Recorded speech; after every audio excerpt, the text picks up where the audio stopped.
Ama Mirna. Ayan. Si Ama Mirna po ay ating isinalin po.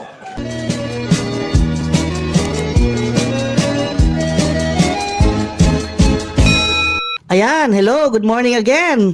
Narito si Ama Mirna muli nagbabalik para magbigay ulit sa inyo ng medyo mahaba-habang reaksyon naman. Dahil may nangyari po kahapon na hindi naasahan, na nakakalungkot para sa ating lahat, o hindi man lahat, para sa karamihan pala. Nangyari na ito ang bibigyan ko ng reaksyon ngayon. Napanood ko ito doon sa live ni Kalinga Prab. Kaya kung sino pa ang hindi nakapanood sa live ni Kalinga Prab kagabi, ay puntahan po ninyo ang channel niya at panoorin po ninyo.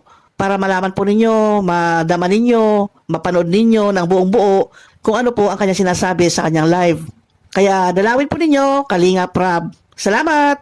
Ito nga na may sinabi si Kalinga Prab kahapon, yung tungkol kay Erica nga, na si Erica ay ayaw nang magpa-vlog. O di ba nakakalungkot yun isipin? Si Erica ayaw nang magpa-vlog. Yan ang sabi ng lolo at lola niya. Kasi yun naman ang nakausap ni Kalinga Prab yung lolo at lola ni Erica. Ano kaya ang dahilan? Para sa atin na mga nanood sa live ni Kalinga Prab ay hindi natin alam kung ano ang dahilan. Pero hindi natin alam kung sinabi ba yung dahilan kay Kalinga Prab at hindi lang ito sinasabi pa ni Kalinga Prab sa atin na mga viewers. Nakapagtataka kasi dahil napakasaya ni Erica, napakasaya yung samahan. Wala kang makitang hint na siya ay aalis na sa Kalingap. Parang aalis na rin yun dahil ayaw niyang magpa-vlog Anong mangyayari doon kung ayaw niyang magpa-vlog? Ibig sabihin, paano na lang yung mga Kalingap pagpupunta sa kanila? Halimbawa ito na lang patatayuan na siya ng bahay. Kasi siya nang susunod na patatayuan ng bahay si Erica. Kung halimbawa ayaw magpa-vlog ni Erica, sino ang kakausapin ni Kalinga Prab doon? Sino ang ka-coordinate niya doon sa lugar na yon? O doon sa bahay nila Erica na ipapatayo? Siyempre kahit papaano may kakausapin siya. Yung lolo ba ang kakausapin na lang niya habang pinapatayo yung bahay? Kung siyempre yung lolo ang kakausapin, may i-vlog din yan. Alam ka namang hindi mo i-vlog yun. Pwede ba yun patatayuan mo ng bahay pero hindi mo i-vlog? Natural lang yun na i-vlog mo yan. Kung sino man ang makakausap nila dyan, ay siyempre kukuha na ng video yan. Dokumentaryo yan Ano ba nangyari kay Erica? Bakit gano'n na lang? Palagay ko, hindi lang si Erica ang may gusto doon na ayaw nang magpa-vlog, kundi pinag-usapan ng pamilya yan. Itong aking sasabihin ay ayon lang sa aking opinion ayon lang sa aking naobserbahan at ayon sa aking reaksyon lamang. Yung napapansin ganon at yung naging conclusion ko dito sa pag-ayaw na ni Erica na i-vlog siya. Napakarami po ang nagkaroon ng haka-haka, nagkaroon ng katanungan, nagkaroon ng pagtataka kung bakit ganito ang nangyari ngayon sa pag-vlog kay Erica na ipapatigil na raw ito. Siyempre tayong lahat ay may kanya-kanyang opinion din at may kanya-kanyang conclusion din sa bagay na ito. Kaya ang aking isi-share sa inyo, yung aking conclusion. Kung tama man ako ay siyempre marami rin siguro nakaka-relate dyan na ganito rin ang pananaw nila sa bagay na yan. Kaya respetuhan na lang kung ano ang conclusion natin at kung ano ang naging opinion natin sa bagay na ito. Kahapon, ma-vlog sana kami. Nag-chat ako kay kina Edu, Erica, na ma-vlog kami kahapon sana. Pero nag-reply sa akin si Erica na gusto daw po akong kausapin ng kanilang lolo at lola.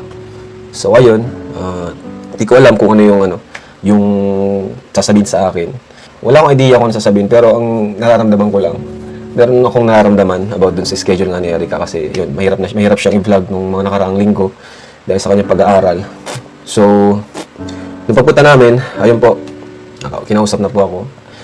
Nagkausap po kami nila lola ni Erica, pero wala si Erica doon kasi siya ay nasa mayroon silang group project. So ayun po, kinalulungkot ko man pong sabihin sa inyo, pero nag-request po sila sa akin na ayun na po nilang magpa-vlog. Ayun, sila po mismo nagsabi sa akin, si lola at si lolo, na ayun na po nilang magpa-vlog sa atin at sa kadahilan ng mas gusto daw ni Erica na mag-focus muna sa kanyang pag-aaral. And yun naman po ay kinonfirm ko din kagad kay Erica through chat lang po kasi di naman po kami nagkita doon. So, tinanong ko siya kung sure na ba talaga na ayaw na magpa-vlog. Then, sabi niya, opo kuya, kasi nga yun rin daw na pag-desisyon nila, especially nila lolo. And ako, nilarespeto ko yung desisyon nila. Kung ayaw nila, edi okay. Yun. Di po ba nung nakaraan nung mga unang vlog pa lang kay Erica ay marami nang bash sa kanya. Ito yung tungkol sa yung pagiging may anak na raw siya, ganyan. Hindi na raw siya dalaga, kundi may anak na siya. Yun ang tira sa kanya naman ng babas sa kanya. Pero parang hindi ko narinig na ipinagtanggol siya ng lolo at lola niya sa bagay na yan. Maging yung nanay niya, hindi ko rin narinig na pinagtanggol siya. Kung hindi totoo yan, dapat magalit yun. Sagutin niya, ganyan. At sinabi ni Erica na sila mama na lang daw niyang bahala doon. Sinabihan na lang siya ng pamilya niya na wag na siya magbabasa ng mga komento para hindi siya maapektuhan. Wala man lang nagtanggol sa kanya. Yung ate niya ay nagsalita rin pero hindi naman pagtatanggol yung kanyang sinabi noon. Parang ano lang, sinabi lang niya na wag nang pansinin, ganyan lang. Ito yung isang bagay na nakikita ko bakit ayaw nang magpa-vlog si Erica. Kasi alam naman natin na lumalalim na, di ba, yung teleserye nila o yung Kalingap serye nila. At talagang napapalapit na rin sila ng gusto ni Kalingap Edu. Nagkaroon na rin sila ng close na sila. At maaaring, sa obserbasyon ko ito, na baka mamaya sa pagiging close na nila ni Edu, baka natatakot na si Erica na mabunyag ang sikreto niya. Kung ano man ang sikreto na yan, hindi natin alam. Baka may something na secret dyan. Kaya kung halimbawa patuloy ang pagbablog sa kanila o sa kanya, unti-unti rin mabuksan yung buhay niya o yung talambuhay niya. At baka may kinakatakutan sila na malaman at may hiya sila ganun. Hindi ko madiretso yung aking sasabihin Pero parang alam na ninyo kung ano ibig ko sabihin. Ano po? Baka ganun lang. Sa aking obserbasyon lang naman yon. Baka ganun naman yon. Mabuti pang itigil na lang nila yung pagbablog sa kanya para sa ganun. Wala nang lalabas pa ng mga sikreto, kung ano man sikreto sa buhay nila. Manatiling secret na lang yan. Oo nga naman, kung iba-vlog mo yan, hindi may iwasan yan, meron yan, merong masabi, o merong magbunyag, o merong matuklasan na bagay na hindi nila dapat ipaalam. Dahil secret nga yun. Pero kung patuloy ang pagbablog niyan kay Erica, baka yun ay mabunyag pa. Kaya mas mabuti na lang siguro na itigil nila. Pinatigil na nga nila. Nang sa ganon, matigil na rin yung paghalungkat, o yung pag-uusap tungkol sa buhay ni Erica. Nabanggit niya ni Kalingap Edo noon nung tinanong ni Kalingap Rab, Edo, mahal mo ba si Erica kahit ano nakaraan niya? Yan ang parang narinig ko na tanong ni Kalingap Rab doon. Ang sagot naman ni Kalingap Edo, ang ganda-ganda, di ba? Sinabi niya na ang importante ay ngayon, hindi niya inintindi yung nakaraan. Kaya ibig sabihin, kung ano man yung nakaraan, talagang tatanggapin ni Edo yan. Hindi pa naman alam ni Edo kung ano nakaraan ni Erica. Pero yung pagkabanggit niya na yun, dapat matuwa na si Erica doon dahil ang minahal talaga ni Edo sa kanya ay yung pangkasalukuyan. Hindi niya inuungkat o hindi niya tinatanong ang nakaraan ni Erica. Kasi importante nga ngayon ay yung ngayon, hindi yung nakaraan. Isa lang po yan sa aking naobserbahan kay Erica sa kanyang pagbaback out na may vlog siya. Yung tungkol sa baka may maibunyag sa kanya na sikreto na iningat-ingatan nila na hindi dapat malaman nga ng buong sangbahayan o yung buong mundo dahil marami nanonood sa kanila Kaya tinan mo, si lolo at lola lang ang nakiusap, hindi nga kumausap yung nanay niya, maging yung ate niya at maging si Erica, hindi humarap doon para sabihin, kundi yung lolo at lola lang ang naglakas loob na sabihin yun na itigil na ang pagbablog kay Erica. Marami akong nababasa mga komento tungkol nga kay Erica sa kanyang pag-alis sa pagbablog sa kanya. Samot-saring opinion ang nababasa ko pero ito lang yung gusto kong bigyan ng punto, yung una kong naisip bakit nag-back out si Erica sa pagbablog sa kanya. Ito yung sinasabi ko na baka may sikreto siya na ayaw niyang maibunyag.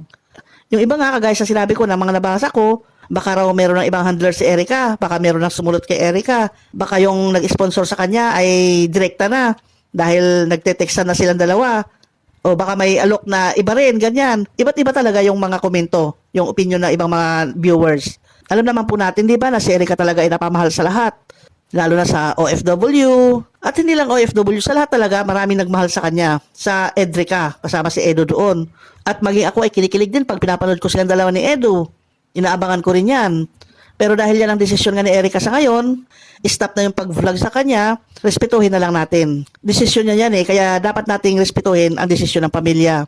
Sa akin lang naman, kaya nasabi ko itong reaksyon na to dahil nagbibigay nga ako ng reaksyon, ito yung napansin ko lang. Sana walang magagalit dahil kanya-kanya nga tayo ng opinion, di ba? Pero abangan natin kung ano yung mga susunod na pangyayari kasi umpisa na yung bahay ni Erica, ano kaya mangyayari doon? I-start pa kaya yon o titigil na? Hindi natin alam, kaya abangan na lang natin yan. Nakakalungkot pero wala tayong magawa dahil yan nga ay desisyon ng pamilya. Respeto na lang po natin. Okay, hanggang dito na lamang ang aking reaction at salamat muli sa inyong panonood. Hanggang sa muli. Bye-bye!